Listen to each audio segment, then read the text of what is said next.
India versus Zimbabwe का match कल होना है, हर कोई तैयार है। विमल सर स्टेडियम के बाहर मौजूद, पूरे दिन लगातार खूब पसीना जितना टीम इंडिया ने बहाया, विमल सर भी उतना ही पसीना बहा रहे हैं। प्रेस कॉन्फ्रेंस अटेंड कर ली, दोनों टीमों की प्रैक्टिस सेशन देख लिया टीम इंडिया का। सर से रिंकू का अपडेट ले लेते हैं, अभिषेक खेलेंगे, संजू खेलेंगे, उस पर अपडेट ले लेते हैं।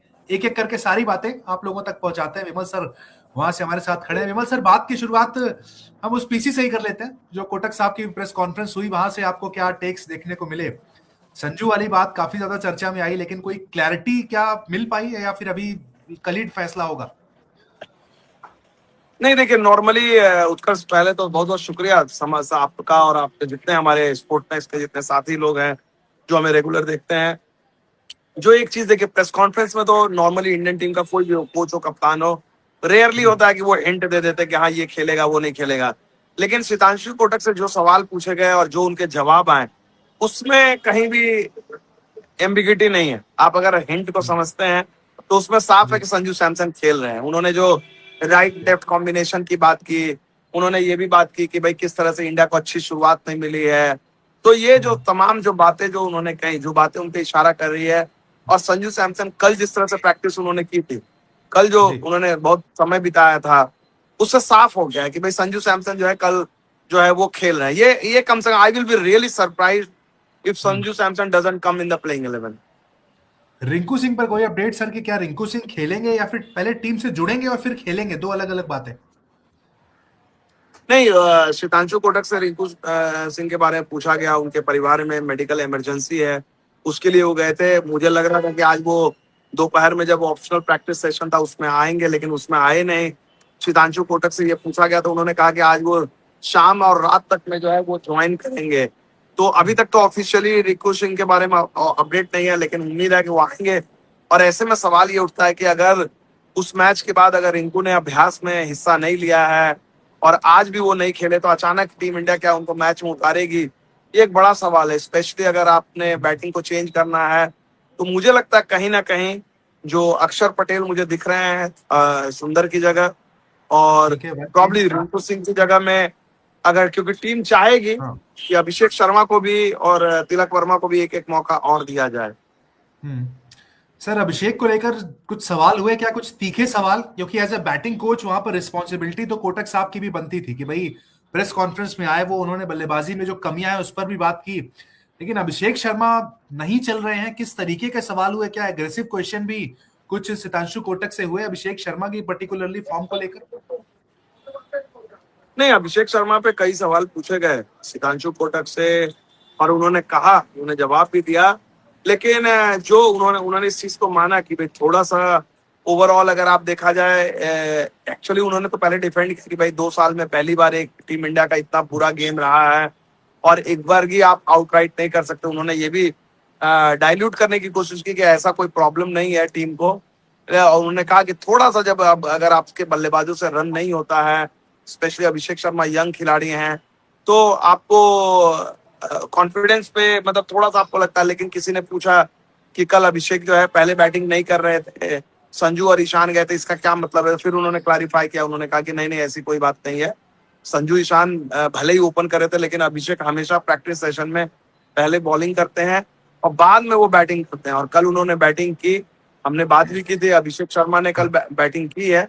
लेकिन इसमें नो डाउट अगर आप देखा जाए अभिषेक के करियर के लिहाज से, पिछला मैच हम लोग कह रहे थे बहुत इंपॉर्टेंट है, लेकिन ये गेम भी अगर आप देखा जाए वर्ल्ड कप जो इंडिया इंडिया बॉस एक जो riding on the high confidence था ना, उसका एक बहुत बड़ा रीजन था अभिषेक शर्मा का फॉर्म, ईशान किशन का फॉर्म, कि आपको शुरुआत इतनी झन्नाटेदार मिल रही थी। अगर अभिषेक शर्मा स्ट्रगल कर रहे हैं तो वो स्ट्रगल जो है टीम इंडिया में भी रिफ्लेक्ट हो रहा है। आप द मोमेंट देखेंगे अभिषेक शर्मा रन बना रहे हैं, धुआंधार पारियां खेल रहे हैं, मुझे लगता है उस मोमेंटम का असर जो है वो इंडियन टीम में। और इसी मोमेंटम की बात श्वेतांशु कोटक ने की। उन्होंने कहा कि विनिंग जो मोमेंटम होता है, ठीक है, हमसे एक मैच गड़बड़ हुआ है और हमें पता है कि अब यहाँ से 4 मैच अगर हम जीतेंगे तो हम ट्रॉफी जीत सकते हैं। तो वो कॉन्फिडेंस है। लेकिन हाँ, पहली बार जब कोच आए तो ये दिख रहा था उनको अवेयरनेस, और ये बातें कर रहे थे जी। कि world cup is a different kind of tournament. World cup में उम्मीदें रहती हैं, प्रेशर रहता है डिफरेंट। तो कम से कम ये है कि टीम इंडिया के जो खिलाड़ी हैं वो डिनायल में नहीं है, उनको पता है कि भाई वर्ल्ड कप तो वर्ल्ड कप है भाई, और हर मैच हर नाकामी के बाद जो है ना सवाल तीखे होते जाते हैं, उम्मीदें जो हैं बढ़ती हैं, लोग जितना प्यार देते हैं, लोग जितनी तारीफ करते हैं, तारीफ को आलोचनाओं को बदलने में हाँ। मिनट भी नहीं लगते हैं। सर मेरा भी ऑब्जर्वेशन यही था कि एक्सेप्टेंस थी आज प्रेस कॉन्फ्रेंस में। इसके पहले वाली प्रेस कॉन्फ्रेंस में कई तरह के सवाल मतलब इग्नोर कर दिए जा रहे थे, लेकिन आज एक्सेप्टेंस वहां पर देखने को मिली। प्रैक्टिस सेशन को देखकर आपका क्या ऑब्जर्वेशन था सर? मैं आपसे ये समझना चाहूंगा, अगर आप कह रहे हैं संजू आ रहे हैं, तो क्या किशन फिर एक बार 3 की भूमिका में हमें दिख सकते हैं? अच्छा खेले थे न्यूजीलैंड के खिलाफ, जो 4 T20 खेले थे, कोई उसमें नुकसान तो नजर नहीं आता अगर ईशान को हम नंबर 3 पर ले आए? देखिए आइडियली अगर जैसे देखिए अगर इस टीम की बैटिंग लाइनअप इन्होंने कहा था कि भाई हमारा फ्लेक्सी रहेगा, सिर्फ तो जी। ओपनर है, इसी टीम का कहना था, हमारा और आपका कहना नहीं है। तो अगर आप उस हिसाब से जाते हो कि नंबर 1 और 2 पे संजू और अभिषेक जाते हैं, 3 पे आपके पास ईशान किशन, लेकिन वाई फिक्स ईशान किशन 3 पे? ठीक है, मुझे समझ में आता है वो मिडिल ऑर्डर में, क्योंकि ईशान किशन जो आपको मिडिल ऑर्डर में भी खेल सकते हैं। अगर कोई राइट हैंडर का विकेट संजू आउट होते हैं तो ये सूर्या भी आ सकते हैं, right to right, left to left, ये भी कर सकते हैं विकल्प। Y rigidity? वो रिजिडिटी जैसे हार्दिक पांड्या जो बहुत नीचे बैटिंग कर रहे हैं, हार्दिक पांड्या को भी आप ऊपर ला सकते हैं, ऐसा नहीं है ना। क्योंकि जब ये और I can imagine see bilateral में ये बातें कहते थे कि बायलैटरल में कि भाई हम फ्लेक्सिबल हैं, कोई भी स्थान फिक्स नहीं है, लेकिन सच यही है, सच यही है, और हर टीमों का सच यही होता है कि आप रेयरली कि भाई चेंज करते हैं। लेकिन हमने देखा है कि जब टीमें जो आप चौंकाते हैं, अब जैसे हैरी ब्रुक का देख लीजिए एग्जांपल, हैरी जी। ब्रुक ने क्या किया, अपने आप को वो नीचे खेलते हैं, हैरी ब्रुक का गेम अटैकिंग है, उन्होंने अपने आप को ऊपर भेजा और उन्होंने बोला कि ब्रेंडन मैकलम ने उनको कहा था, हमने खुद देखा हुआ है कि किस तरह से तिलक वर्मा ने सूर्या को कहा था साउथ अफ्रीका में कि मुझे 3 पे बैटिंग करनी चाहिए, और उन्होंने 3 पे गए भी और सूर्या ने अपनी पोजीशन भी दी है। तो ये सारी चीजें बायलैटरल में हो रही थी। ऑब्वियस सी बात है, जब वर्ल्ड कप नहीं है, सर, प्रेशर इतना फ्लेक्सिबिलिटी ज्यादा बाकी है, टीम के लिए, तो बहुत ज्यादा आप फ्लेक्सिबिलिटी सर एक्सपेरिमेंट, आप बाकी बहुत टीम के ज्यादा। लिए ठीक है। मैं कह रहा हूँ फ्लेक्सिबिलिटी बाकी टीम के लिए ठीक समझ में आती है, लेकिन संजू सैमसन अगर खेल रहे हैं तो सर ओपन ही करने चाहिए। मैक्सिमम एक्सपर्ट्स भी यही बात मानते हैं कि संजू अगर खेल रहे हैं तो आप उन्हें 1 डाउन 2 डाउन कहीं मत डालो, एज एन ओपनर ही खिलाओ फिर। नहीं नहीं, संजू के केस में तो क्लियर कट है, अगर आप संजू सैमसन को ला रहे हो और आपका टॉप ऑर्डर में, चूंकि यू डोंट वांट कि लेफ्ट लेफ्ट वाले ओपनर, तो Sanju has to play as an opener. Sanju as an opener खेलेंगे, उसके बाद आप कह रहे हैं कि और अभिषेक फिलहाल भी दोनों सेफ है, मतलब दोनों खेलते हुए नजर आ रहे हैं? क्योंकि चर्चा बहुत थी कि वर्मा जी बाहर जाएंगे, शर्मा जी बाहर जाएंगे, लेकिन प्रैक्टिस सेशन से आपको अंदाजा लग गया होगा कि शर्मा जी वर्मा जी कहीं नहीं जा रहे हैं। हाँ, मुझे लग रहा है, देखिए अगर शायद इस पर डिबेट भी होती, चूंकि अगर रिंकू ये दोनों दिन अवेलेबल रहते तो आप ये भी सोचते कि भाई रिंकू को हम क्यों ड्रॉप करेंगे, रिंकू जो है आपका फिनिशर रहा है। लेकिन अभी चूंकि रिंकू 2 दिन नहीं रहे हैं, तो एक टेक्टिकल आपको एक एडवांटेज मिल रहा है, क्योंकि आप वैसे भी 2 दिन अगर नहीं है, अगर आप चाहोगे कि भाई क्या हम देख सकते हैं रिंकू की जगह हम अक्षर पटेल को ला रहे हैं, अक्षर पटेल हमारे लिए नीचे, हम संजू को ऊपर खिला रहे हैं, और ये डेस्परेट सिचुएशन है, आपके पास ऐसा नहीं है कि भाई कोई और विकल्प है, ये मैच आपको हर हाल में जीतना है।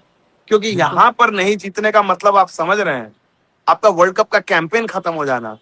मतलब अभी भी फाइनल जो है 8 तारीख को खेले जाने वाला है, और आप यहाँ पर 26 तारीख को जो है पूरी तरह से, मतलब लगभग 2 हफ्ते पहले आपका कैंपेन है, which will be like a catastrophe for India, for ICC, for everyone else. मतलब ये तो एक ऐसा कह लीजिए कि ये तो जिम्बाब्वे कोई सोच भी नहीं रहा है, और नहीं सोचना चाहिए इंडियन टीम, लेकिन आपके जहन में रहेगा जिम्बाब्वे इतनी भी हल्के, एक पुरानी जिम्बाब्वे तो है नहीं जी। ठीक है, वेस्ट इंडीज ने उनको मात दी है, लेकिन जिस अंदाज में उन्होंने ऑस्ट्रेलिया को हराया, जिस अंदाज में उन्होंने श्रीलंका को हराया, ये चैलेंजेस हैं कि भाई इंडिया डिफरेंट है।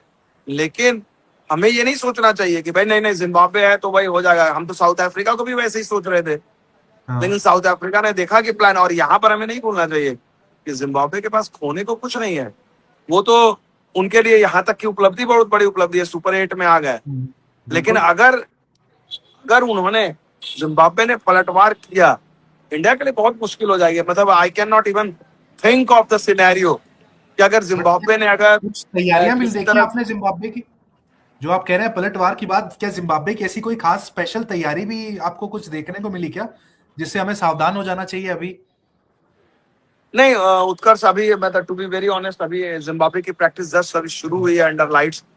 प्रेस कॉन्फ्रेंस खत्म हुई रायन बोल की, और अभी जस्ट प्रैक्टिस शुरू हुई है, तो I have not been able to watch. अभी मैं जाऊंगा इस ब्रॉडकास्ट के बाद से कुछ ही देर में, और तभी मैं कह सकता हूँ। तो फिलहाल तो मैं देख नहीं पाया उनका प्रैक्टिस सेशन। नहीं, उनकी जो सिकंदर रजा की पीसी थी उसका जो एक क्लिप है बड़ा वायरल हुआ, जहां उन्होंने कहा कि हाँ इंडिया है तो इंडिया को भी देख लेंगे, कोई बात नहीं है। तो इस प्रेस कॉन्फ्रेंस में भी क्या कोई हेडलाइन बन गई सर, जो अभी आप अटेंड करके आए? नहीं नहीं, ये इस प्रेस कॉन्फ्रेंस में अगर मैं दो तीन चीजें आपको बताऊं जो उन्होंने कहा अहम, जी जो मुझे लगा। उन्होंने कहा, किसी ने पूछा कि भाई आप श्रीलंका को आपने शांत किया था, क्या इंडिया को इंडिया में शांत कर पाएंगे, साइलेंस? तो उन्होंने कहा it is dangerous to say, ये रायन बुल का कमेंट था, it is dangerous to say how to silence India in India. उन्होंने बोला कि ये आसान नहीं है, और उन्होंने ये भी कहा कि playing in India is biggest challenge, added pressure of winning, जो ये जीतने का एडेड प्रेशर है, प्लस वर्ल्ड कप का जो प्रेशर है, ये सिर्फ जी। जिम्बाब्वे पे नहीं इंडिया पर भी है, वो भी अपने घर में खेल रहे हैं। और हम्म, मुझे ये नहीं पता उत्कर्ष ये कितने लोगों को पता है, जिम्बाब्वे कितना प्रेशर में होगा इंडिया में खेलना। 24 साल बाद जिम्बाब्वे की टीम इंडिया में कोई इंटरनेशनल मैच खेल रही है। नो जी। Test, no one day, no T20, India versus Zimbabwe in India. India इस बीच में जिम्बाब्वे का दौरा इन्होंने किया है, जिम्बाब्वे हम्म, में जाके खेले हैं, टेस्ट मैचेस खेले हैं, वनडे खेले हैं, T20 खेले हैं, हम्म, सब लोग खेले हैं, विराट, रोहित, गौतम गंभीर सब खेले हैं, लेकिन यहाँ नहीं खेले हैं। हम्म, तो ये दिखाता है कि जिम्बाब्वे के खिलाड़ियों के लिए कितना बड़ा, कि इंडिया में खेलना 24 साल हम्म, बाद, मतलब कितनी पीढ़ियां निकल गई जिन्होंने इंडिया में इंटरनेशनल गेम में नहीं खेला, सडनली ये जिम्बाब्वे की टीम जो है वर्ल्ड कप का एक, इंडिया का हम्म, सबसे इंपॉर्टेंट गेम सुपर 8 का उनके खिलाफ खेल रही है। तो उन्हें पता है कि ये ओकेजन जो है हीरो बनने का है। अगर इस ओकेजन में आपने, इसकी चर्चा सदियों मतलब सालों तक होंगी, दशकों तक होंगी, बट जैसे इस टीम को उन्नीस सौ देखकर सर आपको निन्यानवे लगता है ये टीम सरप्राइज कर सकती है? क्योंकि हमें यूएसए ने सरप्राइज किया, एक काफी हद तक नामीबिया ने किया, नीदरलैंड ने भी बड़ा क्लोज गेम कर गया। तो अब जिम्बाब्वे से जो हम खेलने जा रहे हैं, सुपर 8 का मैच है, टीम इंडिया मैच हारी हुई है, जिम्बाब्वे ऑस्ट्रेलिया श्रीलंका को हरा चुका है। तो क्या यहाँ पर भी कुछ सरप्राइजिंग एलिमेंट जिम्बाब्वे से भी हमें देखने पड़ सकते हैं? देखिए, सरप्राइजिंग एलिमेंट मुझे जो लगता है, जिम्बाब्वे अब भी जो है उनकी बॉलिंग तिकड़ी जो है, पेस बॉलर की तिकड़ी है, वैरायटी है, विविधता है। चाहे इवांस की बात करें और इनकी बात करें, अपना ब्लेसिंग्स की बात करें, हम्म, तगड़ी इनका गेंदबाजी, आक्रमण में विविधता है, स्पिन में भी विविधता है। सिकंदर रजा के 4 over, Sikandar Raza as a batsman, Sikandar Raza as a captain, तो हम्म, ये अंडरडॉग है, डार्क हॉर्स है, हम्म, और उनके पास कहीं ना कहीं है कि उन्हें पता है कि भाई हमारे पास खोने के लिए कुछ नहीं है। जब हम्म, आपकी विरोधी टीम जो है उनको पता होता है कि हमारे पास खोने के लिए कुछ नहीं है, वो ज्यादा डबली डेंजरस है, क्योंकि हम्म, पूरा उनको पता है कि भाई इंडिया को कभी भी आप दबाव में ला सकते हो, चौंका सकते हो, यही गेम हम्म, है। क्योंकि इंडिया भी नॉर्मल सिचुएशन में जिम्बाब्वे का गेम जो है आप कोई बहुत ज्यादा मायने नहीं रखता, लेकिन यहाँ पर पता है हाँ। थोड़ी सी चूक वर्ल्ड कप से बाहर। सर फटाफट एक दो कमेंट ले लेते हैं, उसके बाद फिर आप प्रैक्टिस सेशन के लिए भी रवाना हो सकते हैं। सलमान खान का एक कमेंट है सर, कह रहे हैं कि स्लो बैटिंग के कारण हमारी टीम फंस रही है, जो हमारी टीम बायलेटरल में खेलती थी वो हम यहां पर नहीं खेल पा रहे। दूसरी टीम वो खेल रही है, 3 विकेट गिरने के बाद भी वो अटैकिंग क्रिकेट खेल रहे हैं। तो क्या वो टेम्परामेंट और वो जो सर हम बात करते थे कि अटैकिंग क्रिकेट, वो मिसिंग है? नहीं नहीं, मैं I will not read too much after just one defeat. ठीक है, टीम जो है अपने पोटेंशियल के हिसाब से बैटिंग नहीं की है, they will be the first to admit they which they have admitted. But एक गेम होता है, देखिए at the end of the day ये पूरा कैंपेन अगर आप देखा जाए 4 मैच का खेल है। यहाँ से जी। जिम्बाब्वे को आप हराते हैं, वेस्ट इंडीज को हराते हैं, then semifinal, final, which is not कि ऐसा नहीं कि इम्पॉसिबल है। दोनों हम्म, सिनेरियो है। यहाँ पर आप अगर हारते हो या वेस्ट इंडीज के साथ हारते हो तो आप टूर्नामेंट से बाहर भी हो जाते हो, लेकिन हम्म, वेस्ट इंडीज और जिम्बाब्वे को आप जीतते हो, अच्छे रन रेट्स बनाते हो, तो आप फाइनल भी जीत सकते हो। तो यहाँ पर एक्चुअली आप दहलीज पे खड़े हैं, एकदम मुहाने पे खड़े हैं। और समटाइम्स जब आपको चैंपियन बनना होता है तो ऐसी सिचुएशन में you have to give your best. But sir कल जो 3 बजे मुकाबला होने वाला है अहमदाबाद में, 7 बजे वाला मुकाबला काफी हद तक 3 बजे मुकाबले वाले पर भी डिपेंड करेगा, जहां साउथ अफ्रीका के सामने वेस्ट इंडीज होगा। हर कोई दुआ कर रहा होगा कि साउथ अफ्रीका उस मुकाबले को जीते। तो उस मुकाबले को लेकर भी क्या चेन्नई में कुछ चर्चा है, कुछ गपशप हो रही है कि भाई काफी हद तक उधर नजर लगी हुई है? नहीं नहीं, वो तो देखिए, वो तो होल इंडिया चाहेगा कि साउथ अफ्रीका जीते, क्योंकि इंडिया का बेनिफिट यही है क्योंकि अगर साउथ अफ्रीका जो है हार जाती है, वेस्ट इंडीज जीत जाती है, इसका मतलब है इंडिया पर एडिशनल दबाव होगा, फिर वो कैलकुलेटर भी चलेंगे साथ साथ, चाहे जी जिम्बाब्वे का गेम हो चाहे वेस्ट इंडीज का गेम हो, and you don't want calculator. अभी आपको फ्रेश माइंड, कम से कम जिम्बाब्वे वाले गेम में तो आप कैलकुलेटर नहीं चाहते। हाँ, ये अलग बात है कि आपने उनको सस्ते में निपटा दिया, उसके बाद आप जीत के करीब है तो अलग बात है। अदरवाइज आई थिंक इंडिया बहुत ज्यादा भी चिंता नहीं करेगी। इंडिया सोचेगी कि भाई हाँ जिम्बाब्वे के साथ भैया पहले जीतो, उसके बाद हाँ की बात देखेंगे। जी सर, एक आखिरी सवाल, प्रैक्टिस सेशन पे आज हम चर्चा नहीं कर पाएंगे, प्रैक्टिस सेशन में कुछ खास हाइलाइट्स आज आपने कुछ नोटिस किए टीम इंडिया की, 2-3 पॉइंट अगर मैं आपसे क्विकली पूछूं? नहीं, आज का प्रैक्टिस सेशन तो बहुत ही लाइट था, सिर्फ समझ लीजिए दो ही खिलाड़ी आए हैं और वो औपचारिकता पूरी के, वरुण चक्रवर्ती आए, तिलक वर्मा है। तिलक वर्मा ने थोड़ा सा नॉक किया नेट्स में, सिद्धांशु कोटक के साथ गया, वरुण चक्रवर्ती ने थोड़ी बहुत गेंद डाली और बहुत ज्यादा इसको मतलब वेरी लाइट प्रैक्टिस। कल इंडिया ने इतना ज्यादा देर कर लिया था, 4 घंटे, उसके बाद ये तो मैं कहने को प्रैक्टिस सेशन था, ये सिर्फ प्रेस कॉन्फ्रेंस के लिए टीम आई थी, 2 लोग आए हुए थे, तो आए ही नहीं थे, आपके 13 खिलाड़ी आए ही नहीं। हाँ, तो ठीक है भाई, देखिए विमल सर ने सारे अपडेट दे दिए, बेस्ट विशेष टीम इंडिया को हमारी तरफ से भी है कि भाई जिम्बाब्वे को हराइए, आप आगे अगले स्टेज पर जाइए। बिल्कुल विमल सर, जिम्बाब्वे की प्रैक्टिस पर भी आप नजर रखिए, क्या कुछ इंपॉर्टेंट पॉइंट है उस पर भी हम जरूर उस पर डिस्कशन करेंगे। Thank you sir.